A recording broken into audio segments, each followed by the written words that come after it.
विश्वानि देव सवितर्दुरितानि परासुव यद्भद्रन्तन्न आसुव।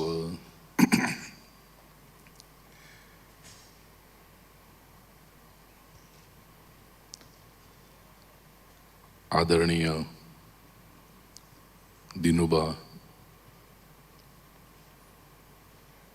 आत्मीय कृपेश भाई, बेन कृपा, प्रिय ऋषिल ऋषि, मासूमी ऋषिन અને આપ સૌ સ્વજનો, બહુ ઓછું એવું બનતું હોય કે એક પરિવારની ચાર પેઢીને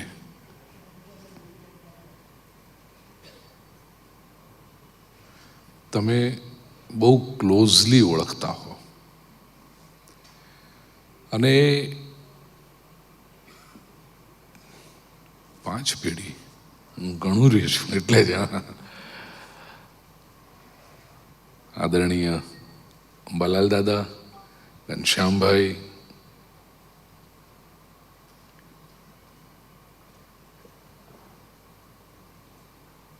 કૃપેશભાઈ, ઋષિલ અને દીકરો. વિશ્વમાં સામાન્યપણે પણ તમે જોવા જાઓ ને તો આવી ઘટનાઓ બહુ ઓછી જોવા મળે અને એમાંય આધ્યાત્મિક તાંતણે બંધાયેલા હોઈએ, ધર્મના તાંતણે બંધાયેલા હોઈએ અને એ સંસ્કારોની ધારા તમને સતત જતી જોવા મળે. આ વાત આપણને લાગે છે એટલી સરળ નથી. એના માટે લિટરલી જેને આપણે કહીએ કે પેઢીઓનો પુરુષાર્થ જોઈએ છે.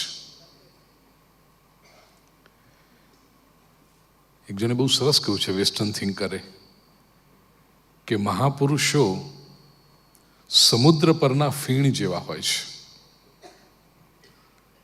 દરિયા કિનારે તમે બેઠા હો ને દૂરથી મોજું આવે ને કિનારા ઉપર જે ફીણ થાય, એ કિનારા ઉપર ફીણ તો 4-5 સેકન્ડ માટે થાય, પણ એ 4-5 સેકન્ડનું ફીણ સર્જાય એટલા માટે સમુદ્રે, એ મોજાઓએ કેટલો પુરુષાર્થ કર્યો છે.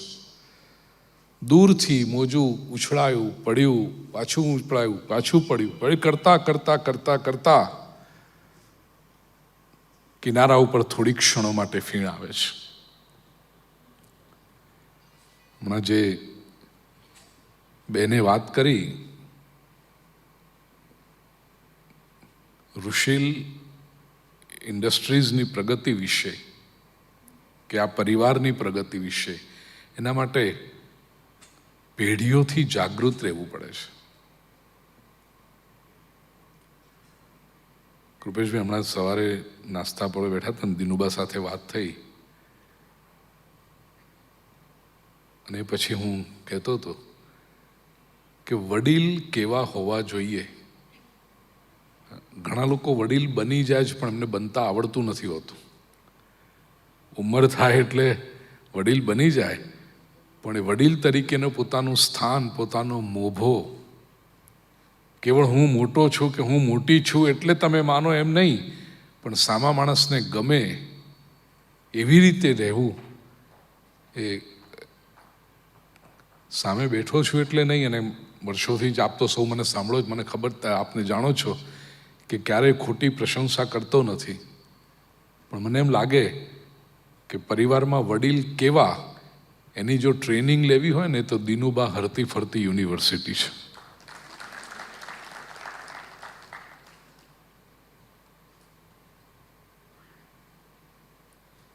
ગમે તેટલી મોટી ઉંમર થાય છતાં પરિવારની બધી જ પેઢીઓને ગમતા રહેવું, એમના હૃદયમાં રિસ્પેક્ટ ઊભું કરવું. ઘણી વખતે વડીલોને એમ થાય કે છોકરાઓ સાંભળતા નથી, છોકરાઓને એમ થાય કે સાંભળવા જેવું કશું છે નહીં. એ સંજોગોમાં જે કેટલું સરસ રીતે એક જ સૂત્રમાં કહેવું હોય ને તો કોઈને નડે નહીં અને છતાં કોઈને એમના વગર ચાલે નહીં, એવી રીતનું જે જીવન જીવી બતાવવું. અને આ જ પ્રિય સ્વજનો આપણો જે આજનો વિષય છે, જીવન જીવવાની કલા, જીવન જીવવાનું શાસ્ત્ર. જન્મ લઈને આવ્યા છીએ એટલે જ્યાં સુધી શરીર છોડવાનું નહીં થાય ત્યાં સુધી જીવવાનું તો છે જ. અને જન્મ અને મૃત્યુ એ બે અંતિમો વચ્ચેનો જે વ્યાપ છે એને આપણે જીવન કહીએ છીએ. પણ કેમ જીવવું એ ખબર છે?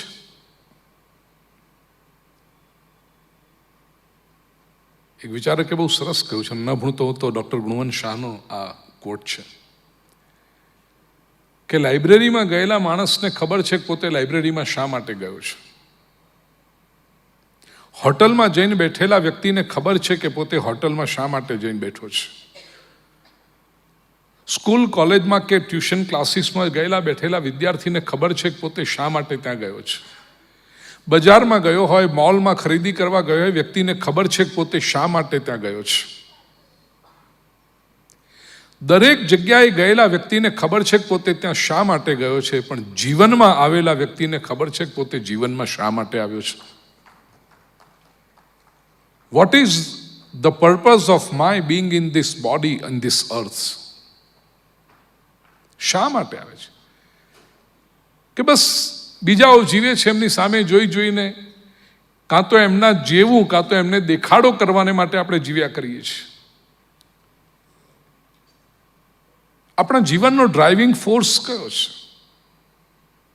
એ જો સમજીશું તો જીવનનું શાસ્ત્ર સમજાશે. જીવન જીવવાનું શાસ્ત્ર શું છે? એક નાનકડા દ્રષ્ટાંતથી શરૂઆત કરું. દ્રશ્ય તમે અનેક વખત જોયું હશે. ગાર્ડનમાં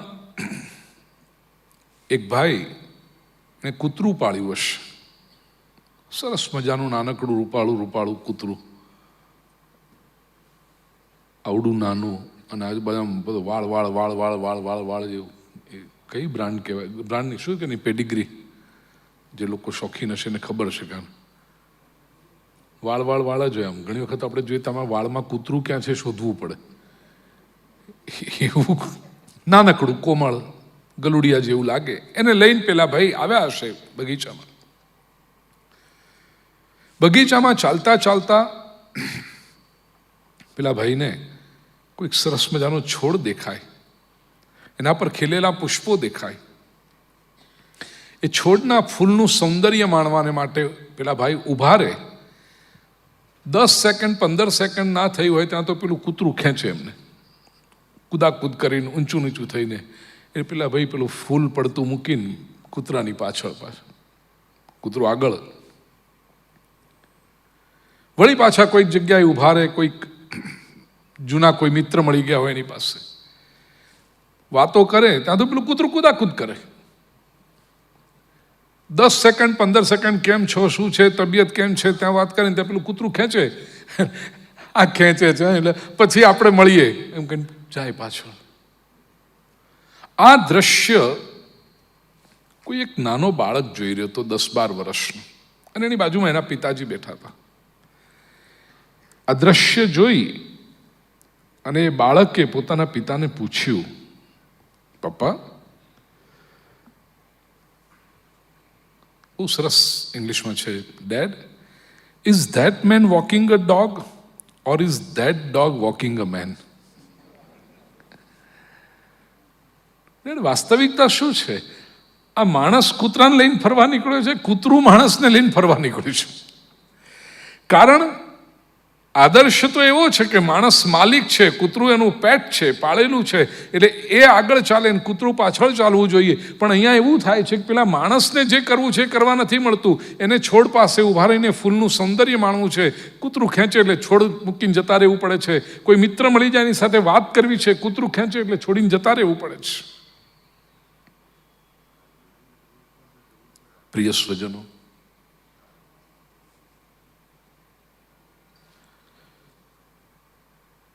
આજે જીવન જેટલી અનમોલ ભેટ ભગવાને આપણને આપી છે અને એમાં મનુષ્ય જીવન જેવી અનમોલ ભેટ આપી છે, એનો આપણે આનંદ નથી લઈ શકતા. એનું કારણ આખું જીવન ટોપસી ટર્વી થઈ ગયું છે, ઊંધું ચત્તું થઈ ગયું છે.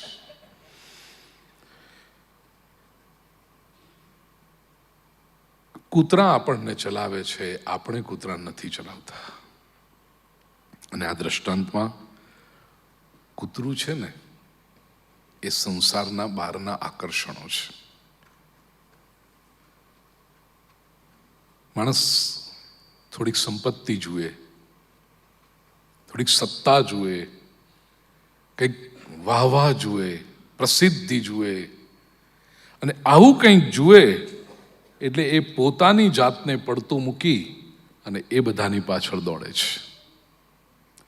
જ્યાં બહારનાની પાછળ દોડવા માંડે અને પોતાને ચૂકી જાય છે.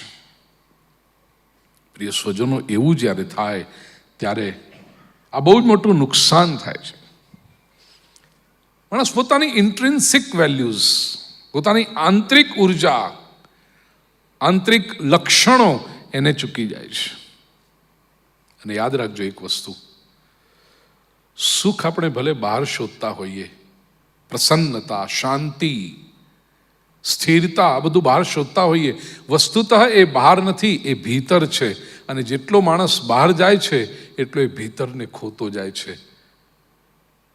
બહારનું પકડવાની લાયમાં મનુષ્ય પોતાને છોડતો જાય છે. હવે બહાર ઘણો બધો ઢગલો કરી સીધો, પણ પોતાને ચૂકી ગયો તો એ બહારના ભેગા કરેલા ઢગલાને કરશો શું? આખું વિશ્વ આપણી નજર સામે પડ્યું હોય પણ આપણે પોતે જ ખોવાઈ ગયા હોય, અને પોતે ખોવાઈ ગયા છીએ એ ખબર પણ ન હોય તો એ સામે પડેલા વિશ્વને પછી સંપત્તિ હોય, સત્તા હોય, કીર્તિ હોય, પ્રસિદ્ધિ હોય, શું કરશું?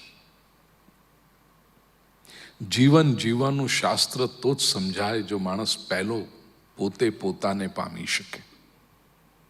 ઘણી વખત કથામાં દ્રષ્ટાંત આપ્યું છે, બનેલી ઘટના. 18-19 વર્ષની ઉંમર, કોલેજમાં ભણતા હતા અને અમે 5-7-10 મિત્રોએ નક્કી કર્યું કે માઉન્ટેનિયરિંગ માટે જઈએ. આવડે કશું નહીં. અમારામાં એક જણ થોડોક જાણકાર હતો, એણે કંઈક ટ્રેનિંગ લીધેલી માઉન્ટેનિયરિંગની. એના આધારે ભરોસે અમે બધા તૈયાર થઈ ગયા. 18-19 વર્ષની ઉંમર, પોકેટ એક્સપેન્સમાંથી બધું ચલાવવાનું હોય, અને એણે તો લિસ્ટ આપ્યું કે માઉન્ટેનિયરિંગ માટે જઈએ છીએ, પર્વતારોહણ માટે, એટલે આટલી વસ્તુઓ જોઈશે. Backpack, stick, battery, dry fruits, આ બધી નકશો. એની સાથે એક હતું કે કંપાસ, દિશાસૂચક યંત્ર, એ પેલું ઉત્તર દિશા બતાવે ને, મેગ્નેટિક નીલ. મુંબઈમાં ક્રાફર્ડ માર્કેટ પાસે એક દુકાન હતી, ત્યાં હું ગયો. બનેલી ઘટના. ક્રાફર્ડ માર્કેટ પાસે દુકાનમાં ગયો ને બધું જોયું. એમાં ખાસ કરીને કંપાસ જોયું તો પહેલાં 3-4 કાઢીને મૂક્યા. એક હતું કે 10 રૂપિયાનું હતું, બીજું 100 રૂપિયાનું હતું, ત્રીજું 400 રૂપિયાનું હતું ને એક 1500 રૂપિયાનું. એટલે મેં પૂછ્યું, કંપાસ તો કંપાસ છે, બધાના કામ તો સરખા જ છે ને, ઉત્તર દિશા બતાવે, દિશા સૂચક એટલા માટે. તો આ 1500 રૂપિયાનું, મને કે જુઓ તમે શું છે એમાં. તો આમ તો બધું સરખું જ લાગતું હતું, પણ આમ ડબ્બી જેવું. એ પેલા સાદું જે 10 રૂપિયાનું હતું એ ખુલ્લું, પેલા આમાં ડબ્બી આખી આમ બંધ, અને એમ ખોલો તો પેલા જ્યાં ખુલીને સામે આવે ને ત્યાં અંદર અરીસો, મિરર ને એવું બધું. 1500 રૂપિયાનું. એટલે મેં પેલાને પૂછ્યું, કામ તો ઉત્તર દિશા તો આ બંને 10 રૂપિયા વાળું પણ જ બતાવે, 1500 વાળી પણ ઉત્તર દિશા તો જ બતાવે, આટલો બધો ફરક શું? અને મેં કીધું આમાં અરીસો. એટલે મેં હસતા હસતા પૂછ્યું પેલા ભાઈને કે ભાઈ કંપાસમાં અરીસાની શું જરૂર, આપણે ક્યાં કંઈ મેકઅપ કરવા છે એમાં? હમણાં એક સંત સાથે વાત થતી, તેણે બહુ સરસ કહ્યું કે અમે ટ્રાવેલ કરીએ ને પછી પ્લેન લેન્ડિંગ કરશે એ ખબર કેવી રીતે પડે? તો કે પાયલટ જાહેરાત કરે કે ન કરે, આજુબાજુ બાંધેલી બેઠેલી જે બહેનો, સ્ત્રીઓ, મહિલાઓ મેકઅપ શરૂ કરે એટલે ખબર પડે કે 20 મિનિટમાં લેન્ડ થવાનું છે.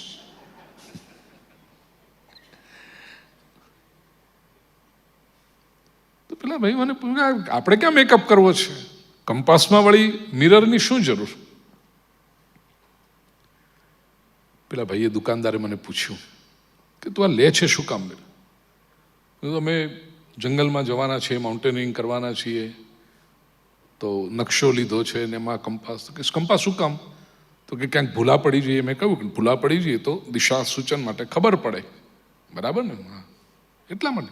બરાબર, પણ અરીસો શા માટે? દુકાનદારે કહ્યું એ પણ ખબર પડવી જોઈએ ને કે કોણ ભૂલું પડ્યું છે.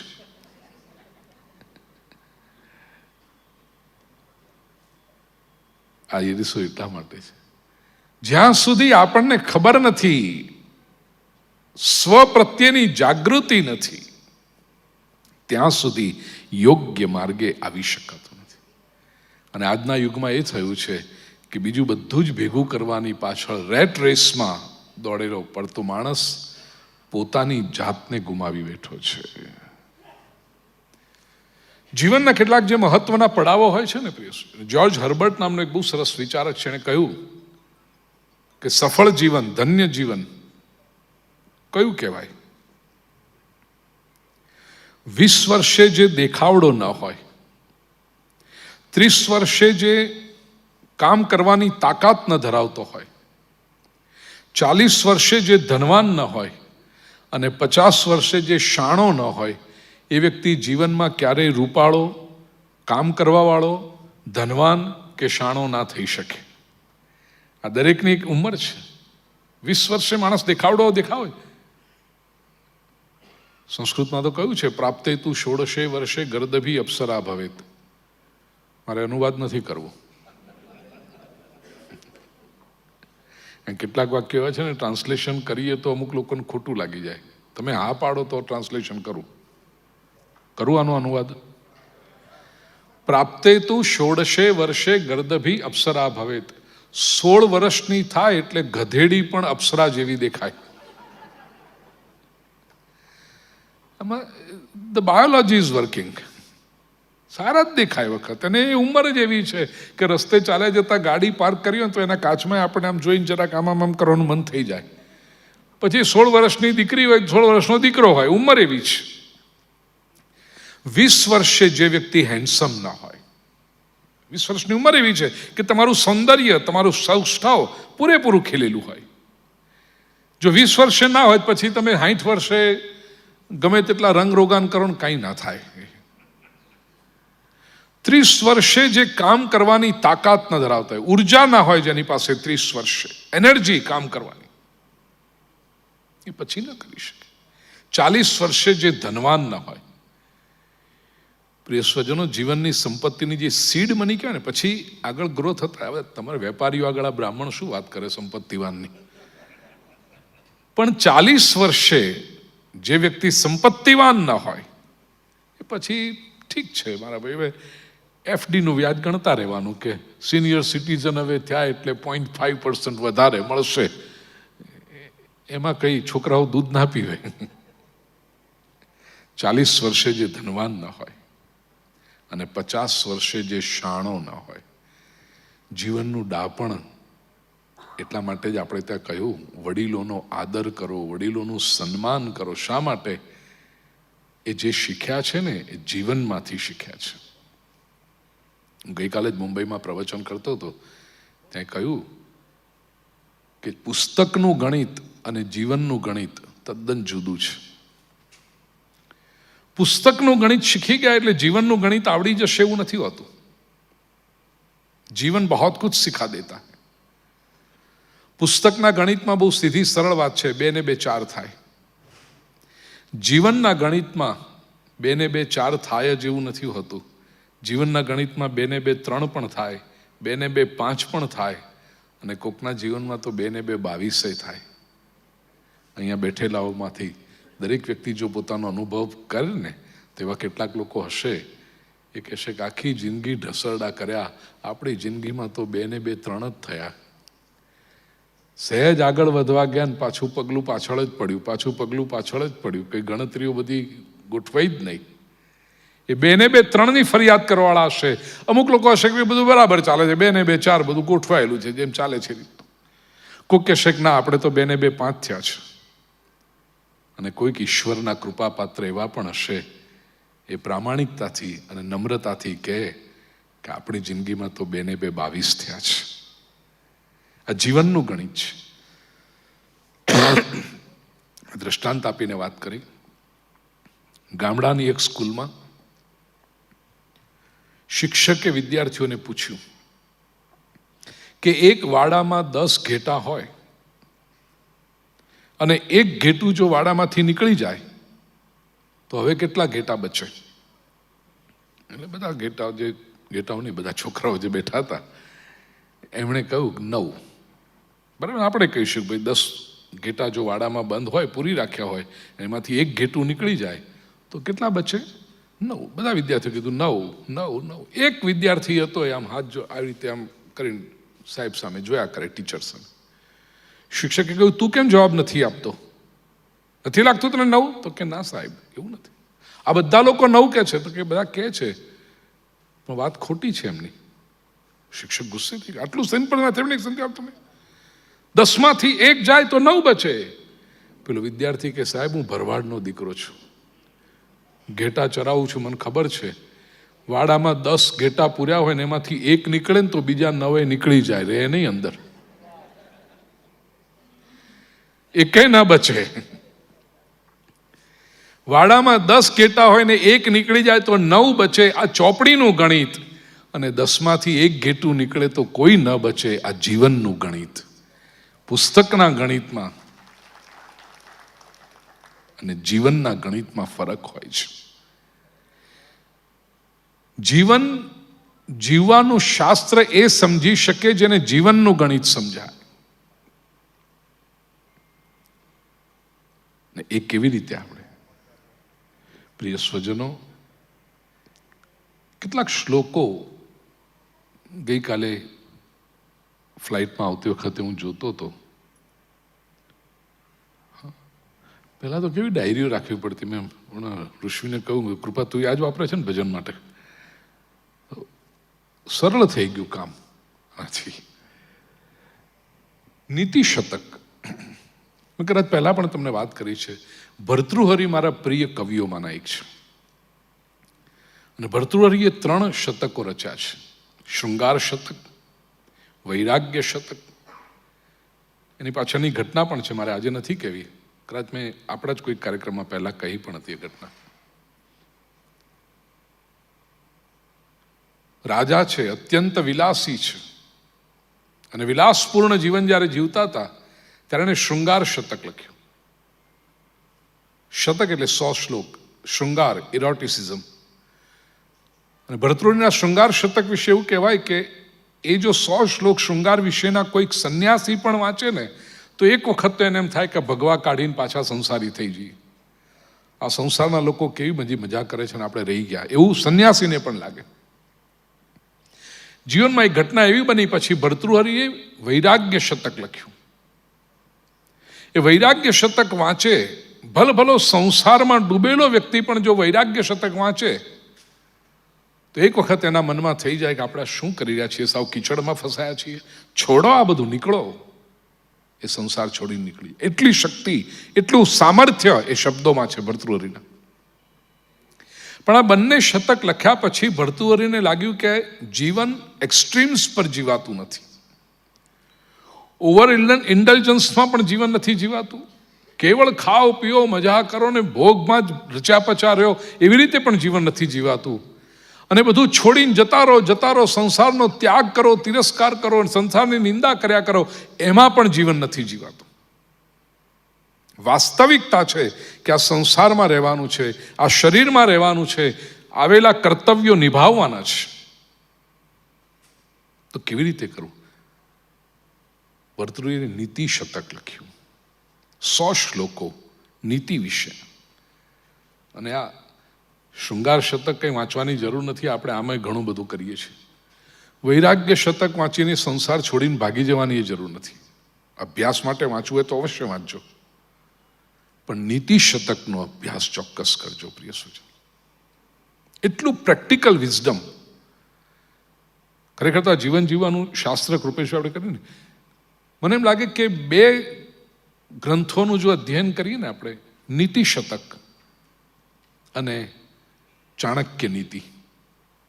નીતિ શતક તમે વાંચો તો એઝ એન ઇન્ડિવિજ્યુઅલ પરિવારમાં સમાજમાં કેમ રહેવું એ ખબર પડે, અને ચાણક્ય નીતિ તમે જો વાંચો તો તમારા પ્રોફેશનમાં, તમારા બિઝનેસની અંદર, કરિયરની અંદર તમે કેમ સફળ થઈ શકો, સમાજના નેતા તરીકે તમે કેમ આગળ વધી શકો એ ખ્યાલ આવે.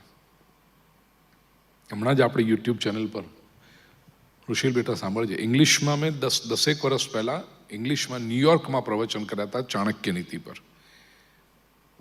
ભગવત કૃપાથી એની ટેપ મળી ગઈ અને આપણી યુટ્યુબ ચેનલ પૂજ્ય શ્રીભાઈ પર હમણાં ગયા મહિને જ કંઈક અપલોડ કરી છે લોકોએ.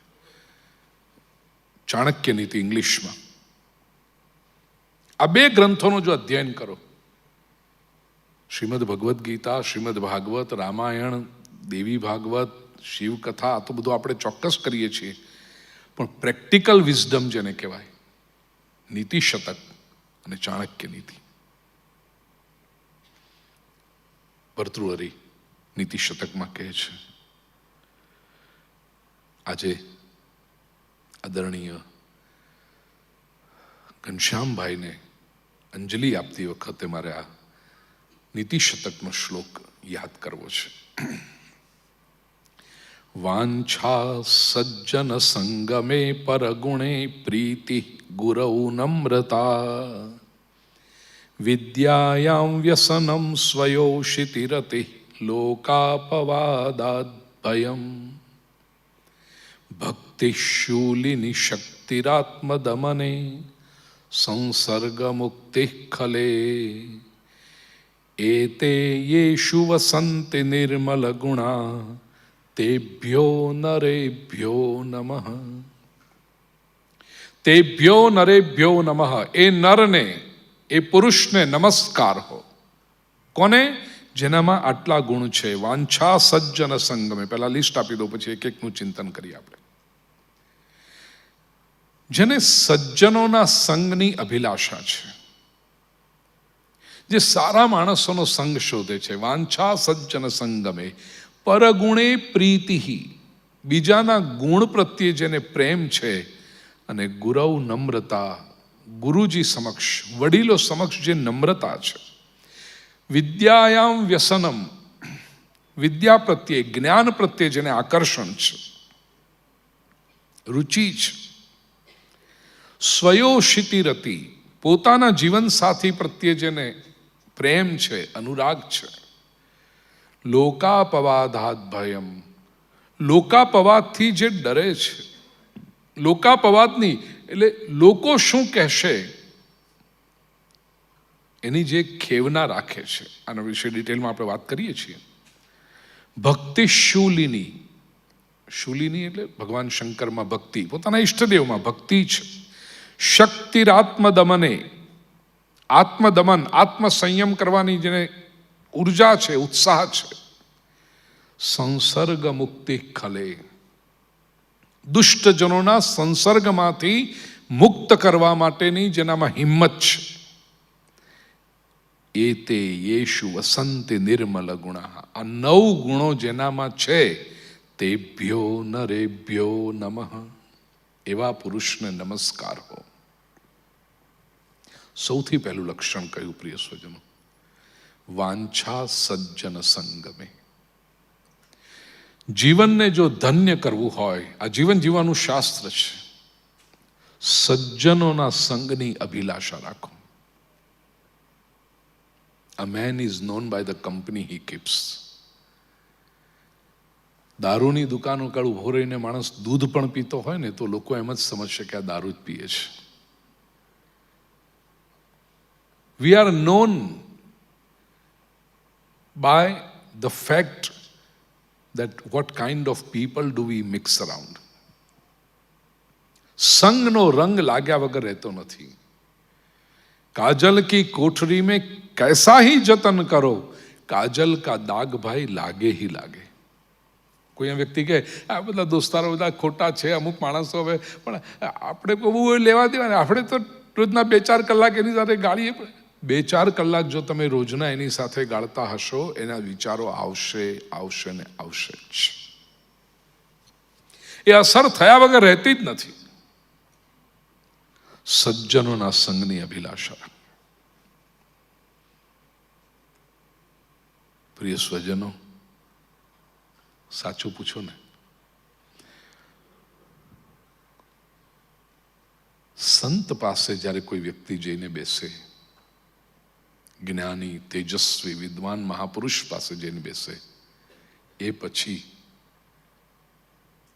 કોઈ સાધના કરવાની જરૂર જ નથી રહેતી. ઘણા લોકો એમ કે કોઈ સંત મળે તો જઈને પૂછીએ કે કઈ સાધના કરીએ. અરે સંત મળી ગયો એનો અર્થ જ કે સાધનાની જરૂર નથી, ક્યોંકि સાધના કોઈ આપને કી હોગી, એનું ફળ છે કે કોઈક સંત સાથે મેળાપ થયો છે. અને એ સંતના કેવળ સંગમાં રહો, બસ. સત્સંગ જે આપણે કહીએ છીએ બીજું કશું જ નથી. સરળ વ્યક્તિ, જ્ઞાની વ્યક્તિ, જેને આપણા કલ્યાણમાં રસ છે, જેને આપણી પ્રગતિમાં રસ છે, એનો પોતાનો કોઈ સ્વાર્થ નથી. આપણે જેટલા આગળ વધીએ એ પ્રસન્નતાપૂર્વક આપણને આશીર્વાદ આપે છે, સાચા અર્થમાં જે રાજી થાય છે. એવા વ્યક્તિઓની સાથે રહો. લોકો શું કરશે? એ તમને સારા વિચારો આપશે. પ્રિય સ્વજનો, જીવનને ધન્ય કરવું હોય, જીવનને સફળ કરવું હોય, એમાં આજના યુગમાં તો હું ખાસ કહું, આ યુગ છે ને વિચારોનો યુગ છે. If you want to B successful, young generation મારી સામે બેઠી છે, હવેનો યુગ છે જેની ઘોષણા ઋષિઓએ હજારો વર્ષ પહેલા કરી હતી. આનો ભદ્રાહ ક્રતવો યંતુ વિશ્વતઃ, let the noble thoughts come to us from all directions. આખી બિઝનેસની ટેકનિક બદલાઈ ગઈ છે. આજે સફળ કોણ થઈ શકે? અત્યાર સુધી સફળતાના જે માપદંડો હતા એ બધા જ છે, એની ના નથી. મહેનત કરવી જોઈએ, કમિટમેન્ટ રાખવું જોઈએ, પરસેવો પાડવો જોઈએ, આ બધી જ વસ્તુ છે, એમાં ના નથી. પણ આ બધા કરતા વિશેષ આજના યુગમાં જે છે ને, વિચાર.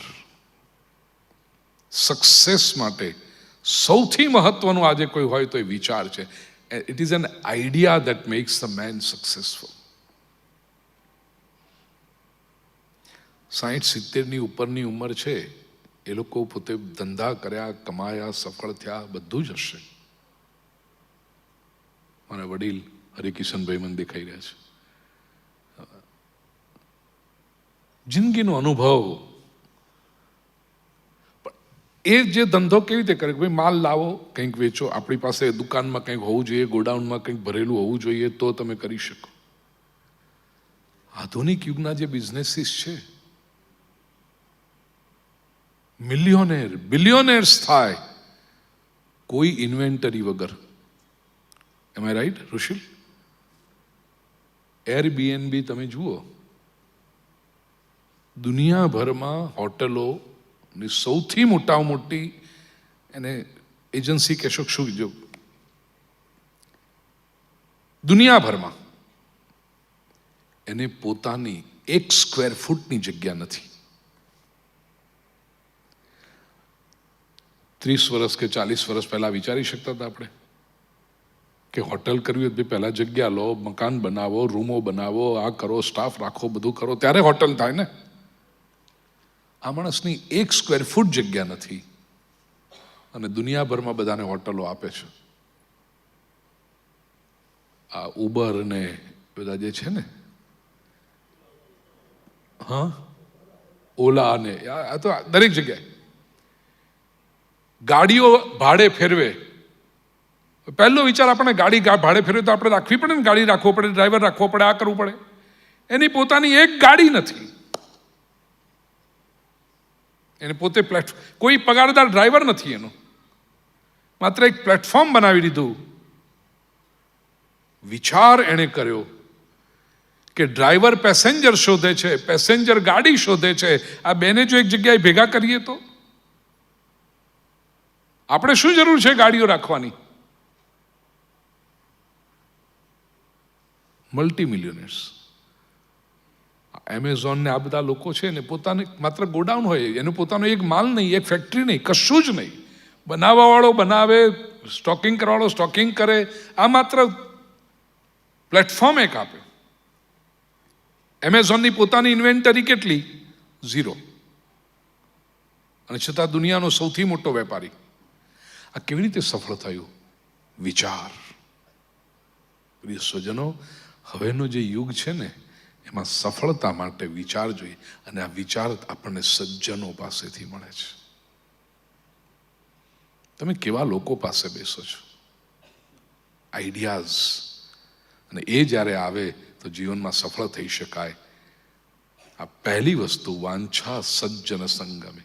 હંમેશા પોતાનાથી વધારે જાણકાર, પોતાનાથી 2 ડગલા આગળ હોય એવા લોકો પાસે બેસો. એ વખતે પત્રકારો પ્રશ્ન પૂછ્યા. આજે મહાસુખભાઈ મળે, મહાસુખભાઈ છે ને કે ગયા? હા. ઇન્ટરવ્યુમાં ઘણી વખતે પ્રશ્ન પૂછે કે આપની સફળતા તમે કોને કોને? પછી વિચાર કરું, અમુક લિસ્ટ આપણે કરીએ. એમાં એક વસ્તુ મને હંમેશા લાગી, હવે આમાં મારું પોતાનું કોઈ યોગદાન નથી, પણ બન્યું એવું, પરિસ્થિતિ એવી થઈ કે હું હંમેશા નાનો હતો ત્યારથી મોટાઓ સાથેનો સંપર્ક જ રહ્યા કર્યો. મારી ઉંમર 5 વર્ષની હોય, મારે રમવાનું 10 વર્ષના લોકો સાથે હોય. એમાં પીદુડી બહુ નીકળતી આપણી. એ થતું, પેલા લોકો, કારણ કે મેચ તો ના થઈ શકીએ. ક્રિકેટ રમતા હોય તો આપણે 3જા 4થા બોલે આઉટ થઈ જઈએ, બાકી ફિલ્ડિંગ જ કરવાની આવે. પણ એ મોટા લોકો સાથે રહી એની વાતો સાંભળી ઘણું બધું શીખવા મળ્યું. વાંછા સજ્જન સંગમે, આ પહેલી વસ્તુ. બીજું, પરગુણે પ્રીતિ. પ્રિય સજ્જનો, વાતો જેટલી સાંભળવામાં સહેલી લાગે છે, આચરણમાં મૂકશો તો ખબર પડશે. બીજામાં જે ગુણ જુઓ એના પ્રત્યે પ્રીતિ હોવી જોઈએ. સૌથી પહેલું, માણસ બીજાના ગુણ શોધી શકતો નથી, કારણ કે ખબર નહીં, નજર એવી છે, દોષ જ દેખાય છે ને પેલા બીજામાં, ભૂલો જ શોધવા માંડતા હોય છે. એક મનોવૈજ્ઞાનિકે પ્રયોગ કર્યો. મોટો પડદો, વિશાળ, એમાં સુંદર ચિત્ર બનાવ્યું, અને પછી એક નાનકડી જગ્યાએ કંઈક થોડુંક ડાઘો જેવું હતું. ખરેખર તો જે એ જર્મનીનો જે સાયકોલોજીસ્ટ છે એનો પ્રયોગ તો એવો છે કે મોટો સફેદ પડદો અને ઉપર એક ટપકું કાળું મૂક્યું હતું. બધાને બોલાવીને પૂછ્યું કે તમને શું દેખાય છે આમાં? બધા કે કાળું ટપકું દેખાય છે, કાળું ટપકું દેખાય છે. પેલું સાયન્ટિસ્ટ કે તમને આટલો મોટો સફેદ પડદો નથી દેખાતો? કાળું ટપકું પહેલું દેખાય છે. મોટું સરસ મજાનું ચિત્ર હોય ને, ક્યાંક ખૂણામાં એક નાનો ડાઘ હોય ને તો બધા એ ડાઘ પહેલો દેખાય. આ માણસ નામના સેમ્પલને ઓળખવું હોય ને, બહુ મજાની વાત છે. લગ્ન સમારંભમાંથી આમ જમીન બહાર નીકળતા હોય, પૂછો જમવાનું કેવું હતું?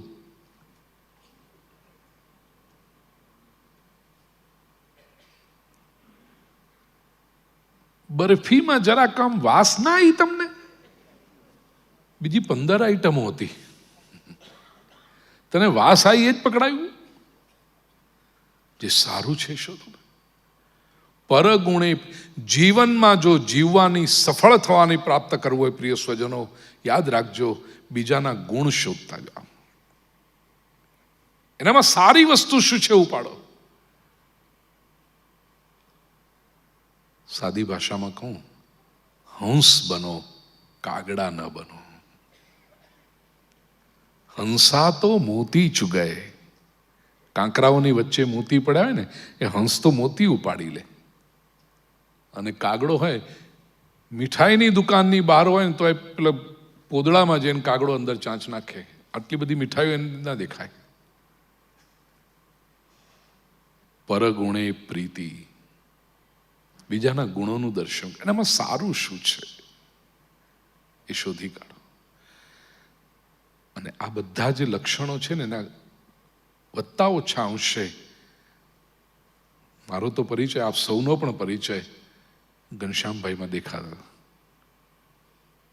એ બીજાના ગુણોનું દર્શન કરે. સત્કર્મ પરિવારના ટ્રસ્ટી તરીકે ક્યારેક સાથે બેસવાનું હોય, આયોજન માટેની વાત કરવાની હોય, તો વડીલ તરીકે ઘનશ્યામભાઈ જે સૂચન કરે ને, પરગુણે પ્રીતિ, બીજાના ગુણો નહીં.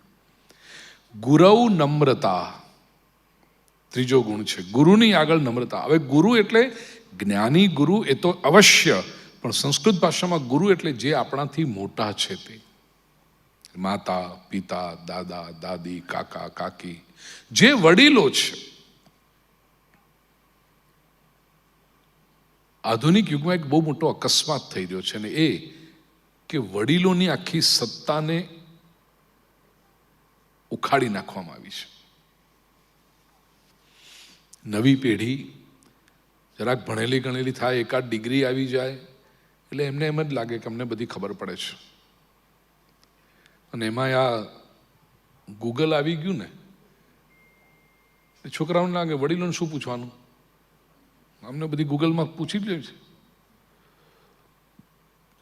બનેલી ઘટના કહું. અમેરિકામાં આપણો એક બહુ આત્મીય પરિવાર, બેન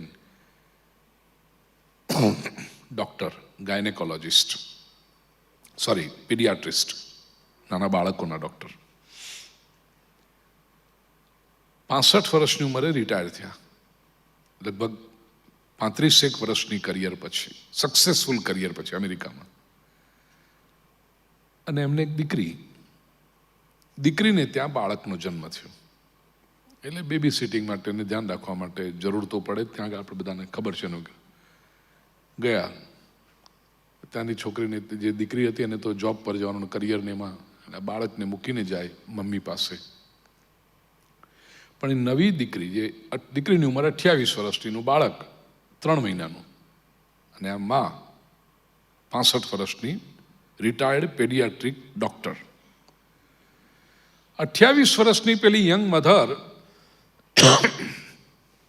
લિસ્ટ મૂકીને જાય, લિફ્ટ ફ્રીજ ઉપર ચોંટાડીને.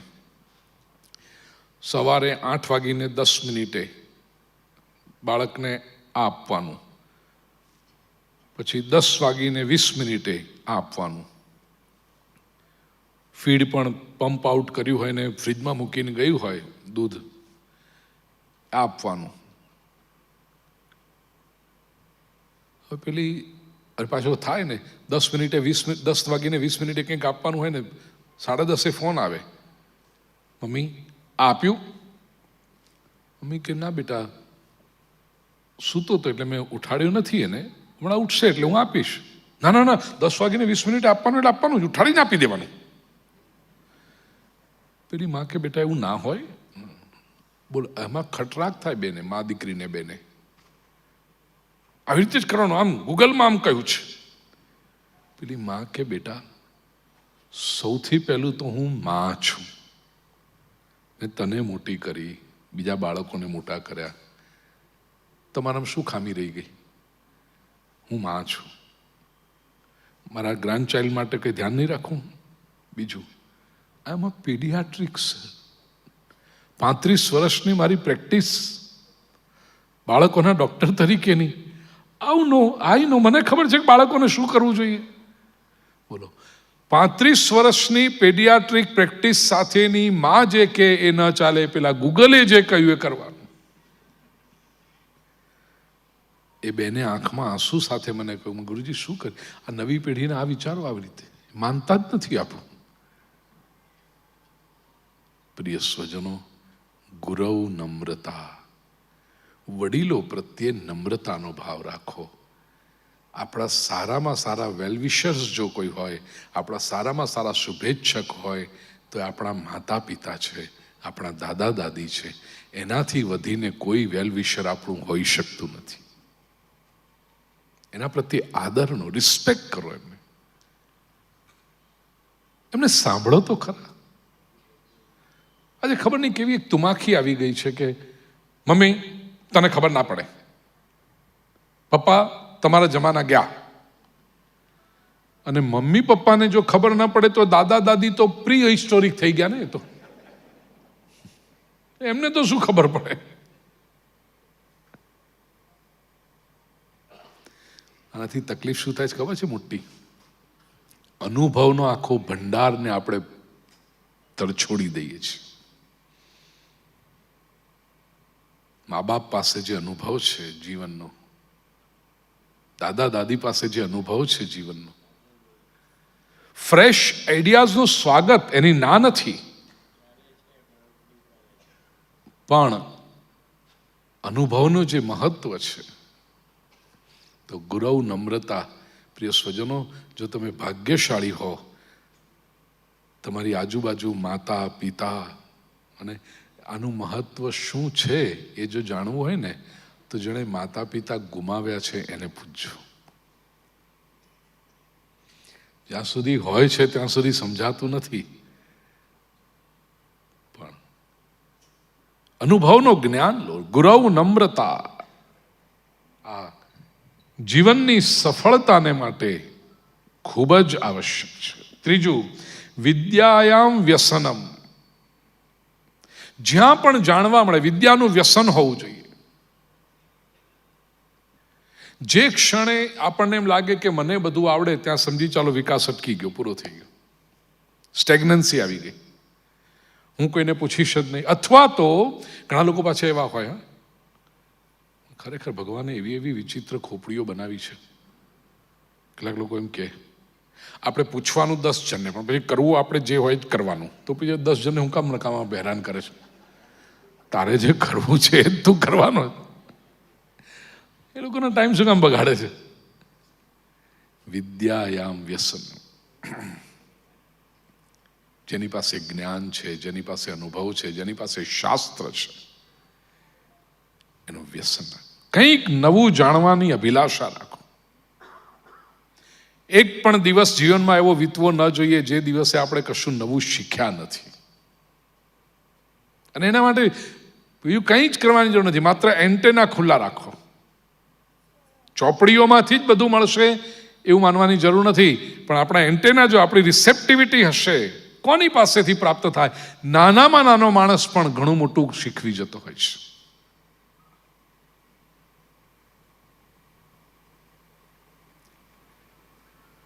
મારા જીવનના મહત્વના સિદ્ધાંતોમાંનું એક હું કહું. એક સામાન્ય કાર્પેન્ટર, મિસ્ત્રી મને શીખવી ગયો. ઘરની લાઇબ્રેરી બનતી હતી અને મારે પ્રવાસ હોય, કથા માટે 7-7 દિવસ બહાર. હું કોન્ટ્રાક્ટર હતો, કામ ચાલે, 7 દિવસ પછી કથા પૂરી કરીને જોવા જાવ તો આટલું થયું છે. એમ આપણને એમ કે ભાઈ આપણે પરફેક્શન જોઈએ, સરસ રીતનું કામ થવું જોઈએ, ભૂલચૂક ન હોવી જોઈએ. લાઇબ્રેરીના જે કબાટ બનાવેલા, શટરમાં વચ્ચે જે જગ્યા આવે એમાં ફરક હતો. એટલે મેં કાર્પેન્ટરને બોલાવેલા, મિસ્ત્રી નહીં આવો, મેજર ટેપ કાઢ. આપણી પાછું એમાં ને કે આપણને બધું ખબર પડે છે ને. મેજર ટેપ કાઢ્યું, બધું ઉપર જો તારે કેટલા છે, તો ત્યાં ઉપર 4 દોરા હતા, નીચે 5 દોરા. કેમ થયું આ? એક સરખા ઉપર 4 દોરા છે, નીચે 4 દોરા આવવા જોઈએ, 2 શટર વચ્ચે જગ્યા એકદમ સરખી રહેવી જોઈએ. આ કેમ 4 ને ઉપર નીચે 5 એમ થયું? કેવું ખરાબ લાગે છે? પેલું મિસ્ત્રી બહુ ધીરેથી અને કે ગુરુજી, मशीन में बनता ना तो ऐसा हो सकता था आदमी के हाथ का काम है, 19-20 तो रह जाता है. આ વાત જે અમે સાંભળી, માણસના હાથનું કામ છે, 19-20 તો રહી જાય થોડુંક. મેં ખભે હાથ મૂકીને કહ્યું, ભાઈ તે મને બહુ મોટો બોધપાઠ આપી દીધો આજે. આપણે ઘણી વખત જીવનમાં એવી પેલા આમ જ થવું જોઈએ, આમ થવું જોઈએ, આમ કેમ ના થાય? અને આપણને લાગતું કે અમે તો સાચું કહીએ છીએ, અમે તો બરાબર કહીએ છીએ ને, સારા માટે કહીએ છીએ ને, છતાં ક્યારેક ન થાય. અને જતું કરતા શીખો. વિદ્યા. નાનકડો માણસ પણ આપણને કંઈક સારી વસ્તુ કહે તો એ શીખવા માટેની, જાણવા માટેની અને આચરણમાં ઉતારવાની તૈયારી રાખો.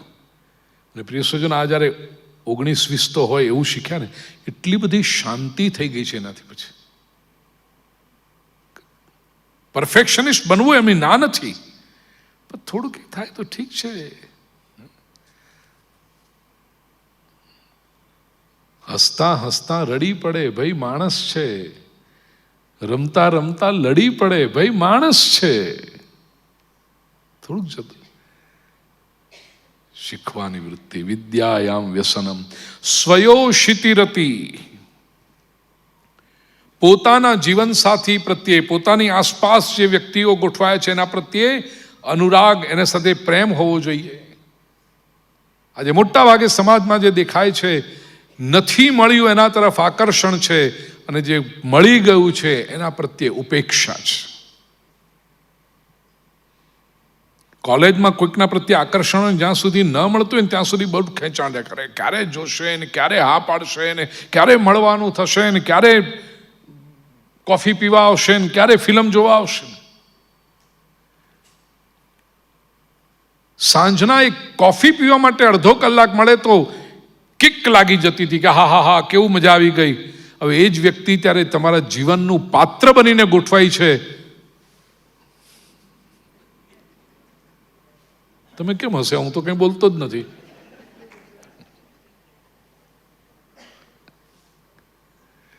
સ્વયોષિતિરતી. ફોલ ઇન લવ વાળી વાત જ ખોટી. પ્રેમમાં પડાય નહીં, પ્રેમમાં વિકસાય, ઇવોલ્વ ઇન લવ. આ થવું જોઈએ. ક્ષણે ક્ષણે વર્ધમાનમ, પ્રતિક્ષણમ વર્ધમાન. નારદ ભક્તિ સૂત્રમાં નારદજી કહે છે પ્રેમનું લક્ષણ છે જેમ જેમ સંબંધ આગળ વધે એમ વૃદ્ધિ થવી જોઈએ. તો એ સ્વયોષિત. જેટલા લોકો મળ્યા છે, તમારો મિત્ર કોઈ સારો હોય, એ સંબંધ રીચ થવો જોઈએ. કેટલાક લોકોને જો તમે સંબંધ ટકે જ નહીં, 6 મહિના 8, એના ઘરમાં માણસો ના ટકે. માણસો એ કહે કે ભાઈ સાહેબ ઘરના રોટલા ખાઈશું પણ આને ત્યાં કામ ના કરાય.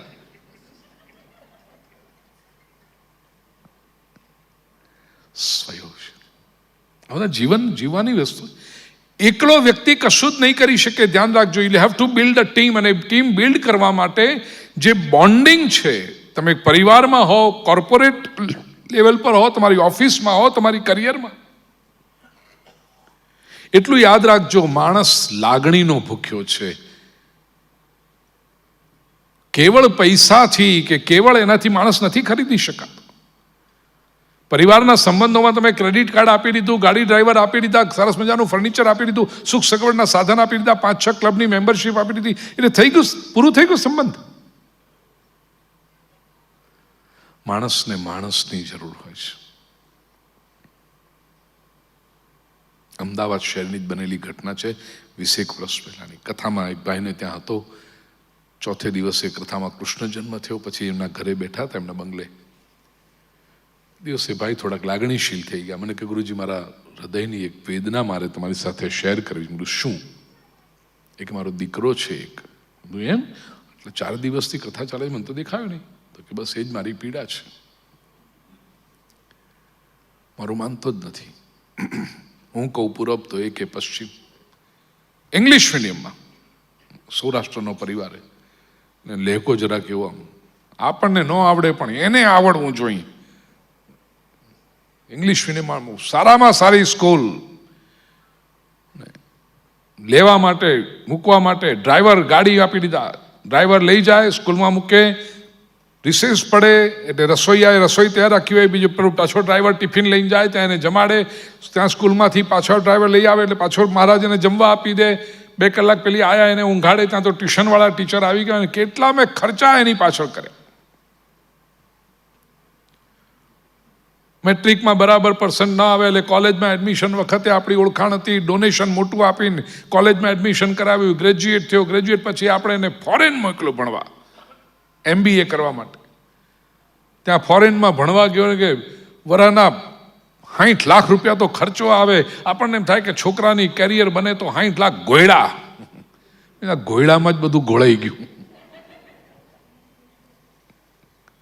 આટલો ખર્ચો કર્યો, આટલો કર્યો, આમ કર્યું, તેમ કર્યું, બધું બોલ્યું. તમે ઘણું વર્ણન કર્યું. તમારી સમસ્યાનો હલ તમારા ઘરમાં કામ કરતી જે બહેનો છે ને બહુ સરસ જાણે છે. કેવી રીતે? આટલી બધી બહેનો માતાઓ છે, તમે રસોડામાં કંઈક કામ કરતા હો ને હાથમાંથી થાળી પડી જાય તો ખણ કરીને અવાજ આવે, ખબર છે? તારે બહેનો શું કરે છે? એ થાળી કેમ પડી ગઈ, ખણ કેમ કરે છે, અવાજ કેમ કરે છે, એવું નથી કરતી. બહેનો શું કરે? એ થાળી પર હાથ મૂકી દે. મેં ભાઈને પૂછ્યું, તમે તમારા દીકરાની પીઠ ઉપર હાથ ક્યારે ફેરવ્યો હતો? વિચાર કરવા લાગ્યા કે છેલ્લા 15 વર્ષથી હાથ ફેરવ્યો એવું યાદ નથી. દીકરાની ઉંમર કેટલી? તો કે 22 વર્ષ. એનો અર્થ 15 વર્ષથી તમે તમારા દીકરાને બાજુમાં બેસાડ્યો જ નથી, એની પીઠ પર હાથ ફેરવ્યો જ નથી, ક્યારેય લાગણીથી વાત કરી જ નથી. 15 વર્ષ પહેલા તમારો દીકરો હાથમાંથી પડી ગયો છે. હવે ફરિયાદ ના કરો.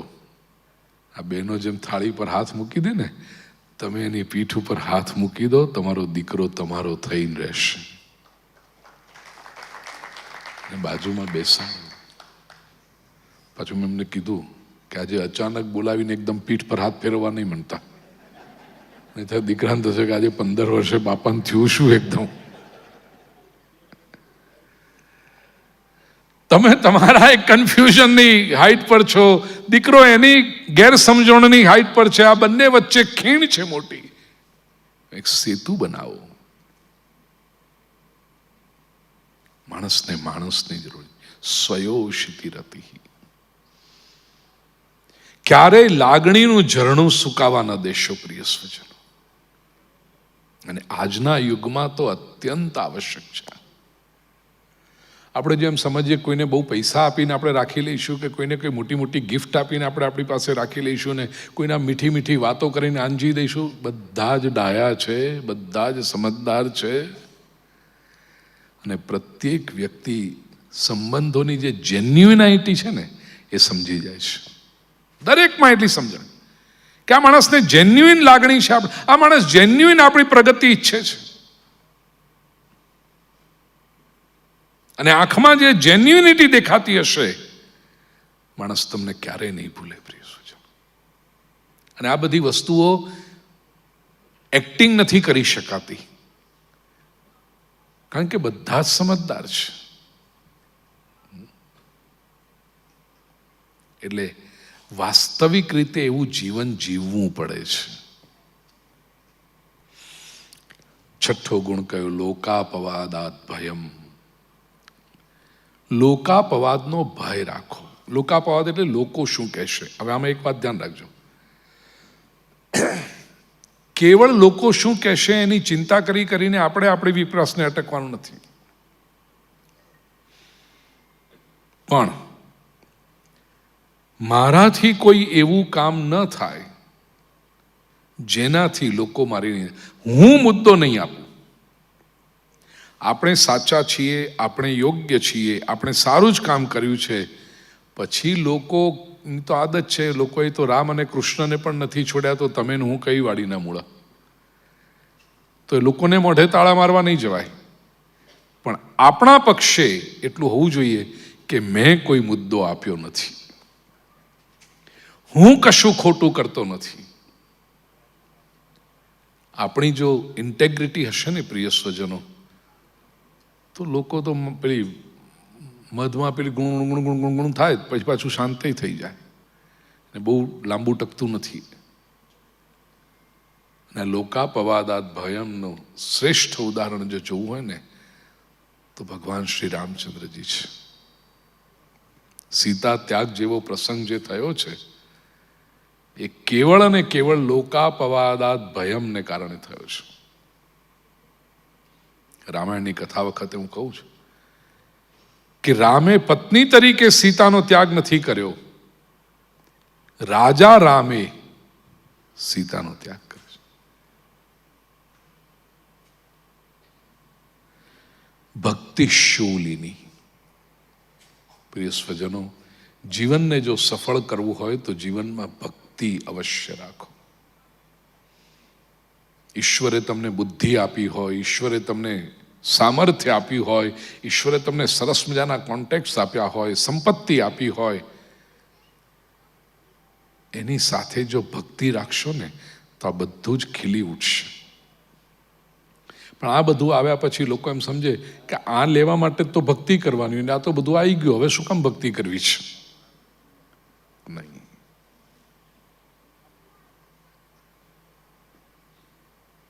જે ઈશ્વરના જે સ્વરૂપ પ્રત્યે તમને શ્રદ્ધા હોય, ભક્તિ છે, અધ્યાત્મ છે, એ આંતરિક સપોર્ટ સિસ્ટમ છે.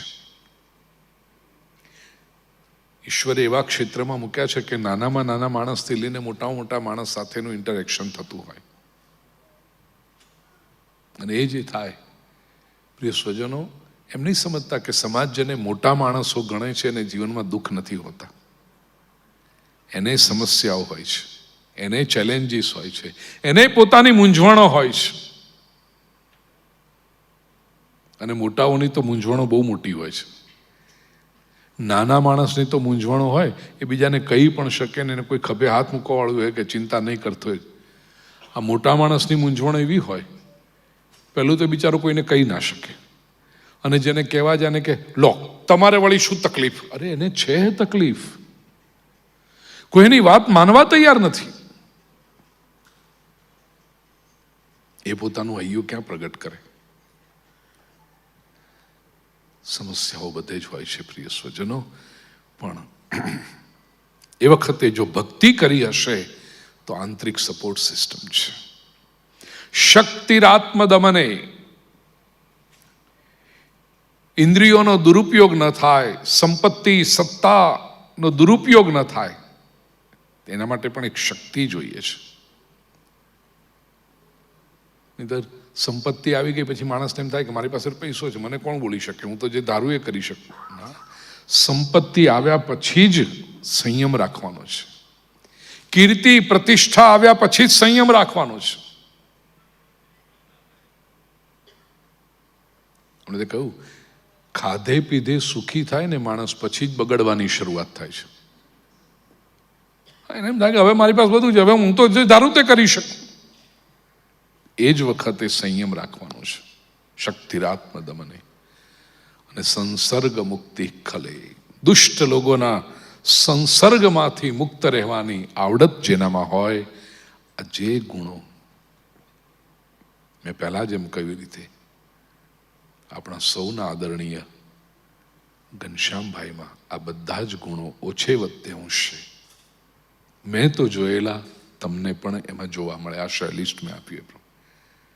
અને એવો વ્યક્તિ પોતે તો જીવનમાં સફળ થાય, પણ બીજાને માટે સફળતાનો માર્ગ પણ ખોલતો જાય. પ્રિય સ્વજનો, ભર્તૃહરિના આ શબ્દો આપણે ચિંતન કરીશું, જીવનમાં ઉતારવાના પ્રયત્ન કરીશું. અને કોઈ બીજાને એમ કહેવાનું થાય, મન થાય કે તેભ્યો નરેભ્યો નમઃ, એવું જીવન આપણું બને. જીવનમાં સફળ થઈએ. જીવનનું પુષ્પ કેવળ એક જ પાંખડી ખીલે એવું નહીં, સર્વતોમુખી. પર્સનલ લાઈફ, ફેમિલી લાઈફ, વડીલો માતા પિતા સાથેના, સ્વજનો સાથેના સંબંધો, બિઝનેસ લાઈફ, કરિયરની, આ બધે જ રીતે પૂર્ણ વિકાસ થાય એવી શુભકામના વ્યક્ત કરી આપ સૌના અંતઃકરણમાં બિરાજેલા પરમાત્માને પ્રણામ કરી મારી વાણીને વિરામ આપું. સર્વેત્ર સુખિનઃ સંતુ, સર્વે સંતુ નિરામયાઃ, સર્વે ભદ્રાણિ પશ્યન્તુ, મા કશ્ચિદ દુઃખમાપ્નુયાત. શ્રી કૃષ્ણ કનૈયા લાલ કી જય. સિયાવર રામચંદ્ર ભગવાન કી જય. પવન સુત શ્રી હનુમાનજી મહારાજ કી જય. દિનુબા રાજા રણ છોડ કી જય.